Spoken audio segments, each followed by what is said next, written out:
मेघडम्बुर स्थित modern public school 26तम वार्षिकोत्सव महासमारोह पालित हो जाइछि। पितामाता तांकर पिलामानकु पूर्ण स्वाधीनता देवा संगे संगे सेमानकर बंधु दार्शनिक तथा मार्गदर्शक भावरे सेमानकु निरंतर प्रोत्साहित करिबा आवश्यक एमिति एक उत्साहपूर्ण उद्बोधन देइथिले मुख्य अतिथि श्रीजुक्त के सुदर्शन। सम्मानित अतिथि भावे ऐश्वर्या अंकिता जगदेव विद्यालय शिक्षार महत्व उपरे गुरुत्वारोप करथिले। अन्यतम सम्मानित अतिथि भावरे समाजसेवी तथा विशिष्ट कवि श्रीजुक्त प्रशांत दास जगदेव पाठ्यपुस्तक पढ़िबा सह पिलामानको अन्यान्य पुस्तक पढ़िबा निमंते उत्साहित करिबा उचित बोली निजर मत व्यक्त करथिले।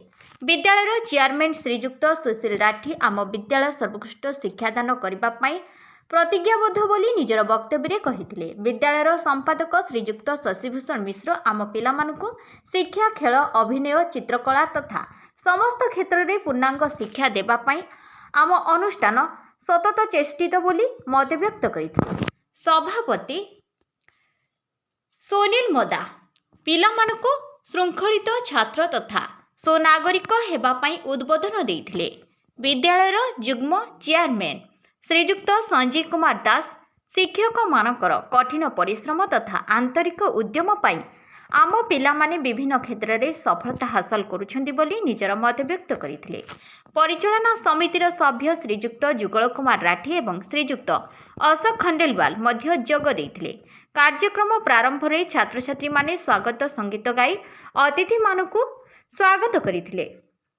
विद्यालयर अध्यक्ष प्रज्ञा परमिता पृष्टि वार्षिक विवरणी पाठ करथिले। शिक्षयित्री पल्लवी प्रधान और शिक्षक सिद्धांत जेना कार्यक्रम संयोजन करथिले। कृति छात्र छात्री मानकु मुख्य अतिथि पुरस्कार प्रदान करथिले। शेषरे छात्र छात्री मानकु द्वारा सांस्कृतिक कार्यक्रम परिवेशित होइथिला। वरिष्ठ शिक्षक खगेश्वर पति धन्यवाद अर्पण करथिले। समस्त शिक्षक शिक्षयित्री माने उपस्थित रही सहयोग करथिले। एही समस्त कार्यक्रम को परिचालना करथिले वरिष्ठ शिक्षक बनेश कुमार परिड़ा, अजेश किरण दास एवं तांकर सहयोगी माने उपस्थित थिले। Competition. Divyajit Das, third in Hindi rhymes competition. First in song competition. Swastik Swarup Das, first in Hindi rhymes.